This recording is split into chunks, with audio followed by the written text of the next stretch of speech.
ये एक ऐसा देश है जहाँ के लोग भारतीयों को बहुत पसंद करते हैं।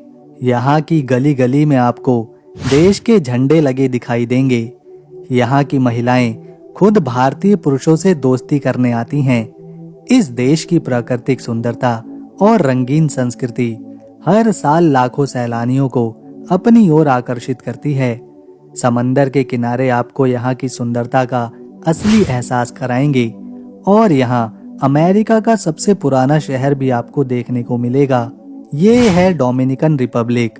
जानेंगे इस खूबसूरत देश के बारे में गहराई से, इसकी परंपरा को, इतिहास को, लोगों के जीवन को और कुछ सबसे प्रसिद्ध घूमने लायक जगहों को। लेकिन उससे पहले अगर वीडियो को आपका एक लाइक मिल जाए तो हमारे पूरे दिन की मेहनत सफल हो जाए। ये है डोमिनिकन रिपब्लिक। अगर नक्शे पर देखें तो ये देश हिस्पानियोला द्वीप के पूर्वी हिस्से में कैरिबियन सागर में मौजूद है। इसके पश्चिम में हैती और पूर्व में मोना जल संधि है। इसका क्षेत्रफल केवल 48,670 स्क्वायर किलोमीटर में फैला हुआ है, जो इसे दुनिया का 128वां बड़ा देश बनाता है। यहाँ पैसे के रूप में डोमिनिकन पीसो चलता है, जिसे स्थानीय लोग पीसो कहते हैं। भारत के 100 रुपए यहाँ के 70 पीसो के बराबर वैल्यू रखते हैं। इस देश को करीब से जानने के लिए हमें इसकी राजधानी को देखना होगा, जो है सांतो दोमिंगो। ये शहर ओजामा नदी के मुहाने पर बसा है। इसे 1496 में बार्थोलोम्यू कोलंबस यानी क्रिस्टोफर कोलंबस के भाई ने बसाया था। पहले ये नदी के पूर्वी किनारे पर था, लेकिन 1502 में निकोलस डी ओवांडो ने इसे पश्चिमी किनारे पर शिफ्ट कर दिया था। ये अमेरिका का सबसे पुराना यूरोपीय शहर है, जहां स्पेनिश औपनिवेशिक शासन पहली बार आया था। उस समय यहाँ नए युग का पहला विश्वविद्यालय, गिरजाघर, मठ और किला बना था। इसका जो कॉलोनियल जोन है वो यूनेस्को वर्ल्ड हेरिटेज साइट्स का हिस्सा भी है, जो 16वीं सदी की इमारतों से सजा हुआ है। ये शहर इतिहास की किताब का जीवित पन्ना है, जो हर गली में एक अलग कहानी को बयां करता है। सांतो दोमिंगो का इतिहास रोमांच से भरा हुआ है। 1492 में क्रिस्टोफर कोलंबस ने हिस्पानियोला की खोज की और स्पेन ने इसे अपना पहला गढ़ बनाया। 16वीं सदी में ये शहर स्पेनिश साम्राज्य का केंद्र था, जहां से पूरे कैरिबियन पर शासन होता था। लेकिन बीमारियों और विद्रोह ने इसकी आबादी को एक बड़ा झटका दिया।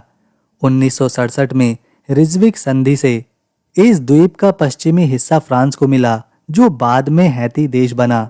19वीं सदी में सांतो दोमिंगो ने स्वतंत्रता की लड़ाई लड़ी और 1844 में ये देश की राजधानी बन गया।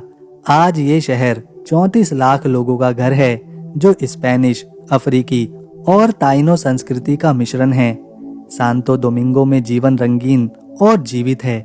यहाँ के लोग स्पेनिश और अफ्रीकी जड़ों से जुड़े हुए हैं और रोमन कैथोलिक धर्म इनकी संस्कृति का बड़ा हिस्सा है। मेरेंगे और बचाटा संगीत हर गली में गूंजता है और बेसबॉल यहाँ के लोगों का जुनून है। यहाँ के लोग गर्मजोशी से मेहमानों का स्वागत करते हैं और स्थानीय खाना जैसे मंगू और सुनोको मेहमानों को भी खिलाते हैं। सांतो दोमिंगो के लोग मेहनती और आशावादी हैं। बाजारों में रौनक, त्योहारों में उत्साह और रात की नाइट लाइफ में चमक देखने लायक बनती है। ये शहर कभी नहीं सोता और इसका हर कोना नई कहानी बुनता है। ये है राजधानी का सबसे प्रसिद्ध किला, फोर्टालेजा ओजामा। इसे 1503 में स्पेनिश गवर्नर निकोलस डी ओवांडो ने बनवाया था। इसका मकसद था कैरिबियन में स्पेनिश साम्राज्य की रक्षा करना। इसकी मोटी पत्थर की दीवारें और ऊंचे मीनार समुद्री लुटेरों और हमलावरों से बचने के लिए बनाए गए थे। किला एक मध्ययुगीन गढ़ की तरह है, जिसके अंदर तोपे और सैनिकों के बैरक आज भी इतिहास की कहानियों को सुनाते हैं। इसका मुख्य बुर्ज टॉरे डेल होमेनाज है, जो 22 मीटर ऊंचा है, जहां से शहर और नदी का शानदार नजारा दिखाई देता है। फोर्टालेजा ओजामा सिर्फ एक किला नहीं, बल्कि डोमिनिकन इतिहास का जीवित प्रतीक है। 16वीं सदी में ये स्पेनिश शासन का मुख्य केंद्र था, जहां से पूरे हिस्पानियोला पर नजर रखी जाती थी। बाद में इसे जेल के रूप में इस्तेमाल किया गया। 1960 तक ये सैन्य का अड्डा रहा और अब ये यूनेस्को वर्ल्ड हेरिटेज साइट्स का हिस्सा भी है। किले की दीवारों पर समय के निशान और स्पेनिश वास्तुकला की छाप साफ दिखाई पड़ती है। यहाँ का प्रवेश द्वार पुएत्रा दे कार्लोस III 18वीं सदी में बनाया गया था। पर्यटक यहाँ आकर इतिहास में खो जाते हैं और सूर्यास्त के समय किले से नदी का दृश्य जादुई लगता है। ये है कैथेड्रल दे सेंटा मारिया ला मैनर, जो अमेरिका का पहला गिरजाघर है। इसे 1514 में बनाना शुरू किया गया था। इसका गॉथिक और बारोक डिजाइन आपको मध्य युग में लेकर जाएगा। इस देश की एम्बर खदानें बहुत ही खास हैं। इनका राज है इनका नीला एम्बर, जो सिर्फ यहीं पर मिलता है। ये एम्बर 20 से 40 मिलियन साल पुराने हैं, जब पेड़ों की राल जमकर पत्थर बन गई थी। हैरानी की बात, इस एम्बर में प्राचीन कीड़े मकोड़े, मकड़ियाँ और यहाँ तक कि छोटे मेंढक भी फंसे मिलते हैं। ये समय के कैप्सूल की तरह हैं, जो डायनासोर के ज़माने की कहानियाँ बयां करते हैं। इन खदानों की खासियत सिर्फ सुंदरता नहीं, बल्कि वैज्ञानिक महत्व भी है। वैज्ञानिकों ने एम्बर में फंसे जीवों से प्राचीन परिस्थितियों का अध्ययन किया है। यहाँ का नीला एम्बर अपनी दुर्लभ नीली चमक के लिए मशहूर है, जो यूवी लाइट में और चमकता है। पुएट्रो प्लाटा का एम्बर म्यूजियम सैलानियों के लिए खजाना है, जहाँ 400 से ज्यादा एम्बर के नमूने और फंसे जीव आप देख सकते हैं। खदानें स्थानीय लोगों के लिए रोजगार का साधन भी हैं, जो इसे सावधानी से निकालते हैं। पर्यटक यहाँ खदानों की सैर कर सकते हैं और एम्बर खरीद सकते हैं। ये है जोना कॉलोनियल, जो डोमिनिकन रिपब्लिक का ऐतिहासिक दिल है, जहाँ 16वीं सदी की गलियां इतिहास की कहानियां सुनाती हैं। इसे 1496 में स्पेनिश औपनिवेशकों ने बसाया था और ये अमेरिका का पहला यूरोपीय शहर भी था। यूनेस्को ने इसे 1990 में वर्ल्ड हेरिटेज साइट्स में घोषित किया था। यहाँ की पत्थर की सड़कें, रंगीन इमारतें और प्राचीन चर्च आपको मध्य युग में लेकर जाएंगे। अल्काज़र दे कोलेन, जो क्रिस्टोफर कोलंबस के बेटे डिएगो का महल था, आज एक म्यूजियम है। हर कोना स्पेनिश, अफ्रीकी और ताइनो संस्कृति का मिश्रण दिखाता है। जोना कॉलोनियन सिर्फ इतिहास नहीं, बल्कि जीवंत संस्कृति का ठिकाना है। यहाँ की गलियों में मेरेंगे संगीत की धुन और स्थानीय खाने की खुशबू बिखरी रहती है। पार्क्यू कॉलन में लोग इकट्ठा होते हैं, जहाँ कोलंबस की मूर्ति खड़ी है। पास में पेंटियोन डे ला पट्रिया, जहाँ देश के नायकों को श्रद्धांजलि दी जाती है। स्थानीय बाजारों में हस्तशिल्प और एम्बर के गहने मिलते हैं। जोना कॉलोनियन का हर कोना फोटोग्राफर का सपना है, खासकर सूर्यास्त के समय, जब पुरानी इमारतें सुनहरी रोशनी में नहाती हैं। दमजगुआ कैस्केड, ये 27 प्राकृतिक झरने और गहरे नीले पानी के कुंड हैं, जो कारकोस नदी से बनते हैं। 27 कारकोस भी कहते हैं। पर्यटक यहाँ रोमांच के लिए आते हैं, क्योंकि आप इन झरनों पर चढ़ सकते हैं, कूद सकते हैं और प्राकृतिक स्लाइड का मजा ले सकते हैं। गाइड की मदद से 7, 12 या पूरे 27 झरनों तक की ट्रेनिंग होती है। चारों तरफ घने जंगल और चट्टानों का नजारा आपको प्रकृति के करीब लेकर जाएगा। ये जगह एडवेंचर और खूबसूरती का अनोखा मेल है। हर झरना अपने आप में खास है। कुछ में 10 फीट की छलांग लगानी पड़ती है, तो कुछ में आप चिकनी मिट्टी से स्लाइड करते हैं। पानी इतना साफ है कि नीचे पत्थर चमकते हैं।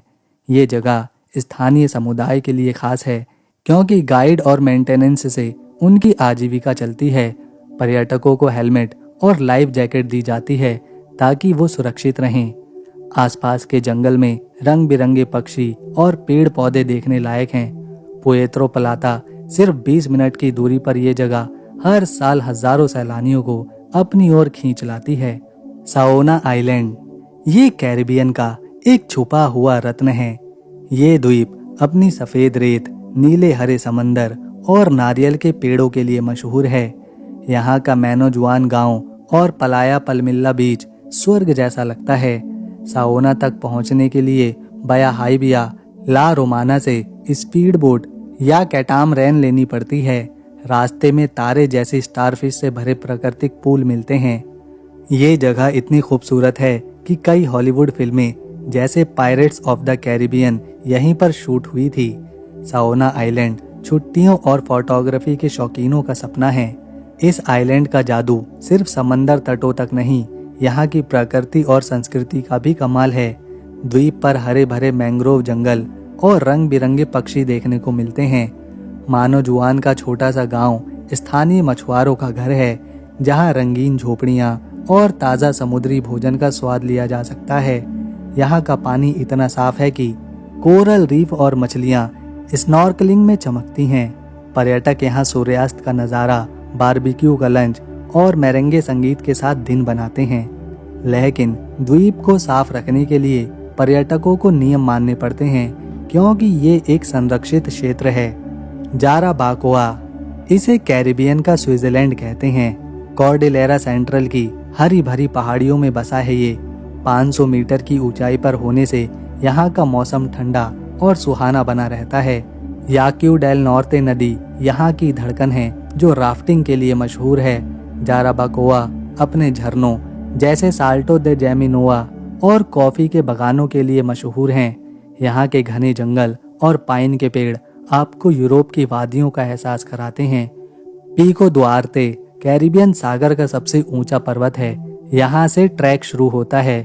जाराबाकोआ की कॉफी देश की सबसे बेहतरीन कॉफी है और बगानों की सैर में आप कॉफी बनाने की प्रक्रिया को भी देख सकते हैं। समाना बे, ये प्रकृति का एक अनमोल खजाना है। ये देश के उत्तर पूर्व में समाना प्रायद्वीप के पास अटलांटिक महासागर में बसा हुआ है। ये खाड़ी अपनी नीली लहरों और हरे भरे टापुओं के लिए जानी जाती है। हर साल जनवरी से मार्च तक हजारों हम्पबैक व्हेल यहाँ पर बच्चों को जन्म देने आती हैं, जो दुनिया भर के सैलानियों को अपनी ओर आकर्षित करती हैं। लाओस हेरिटेज नेशनल पार्क यहाँ का रत्न है, जहाँ मैंग्रोव के जंगल, गुफाएं और प्राचीन ताइनो चित्रकारी देखने को मिलती है। समाना बे के समंदर तट जैसे पलाया रिंकॉन अपनी सफेद रेत और शांत पानी से स्वर्ग लगते हैं। ये जगह रोमांच और सुकून का शानदार मेल है। समाना बे का जादू सिर्फ वेल तक नहीं, यहाँ की प्रकृति और संस्कृति में भी छुपा हुआ है।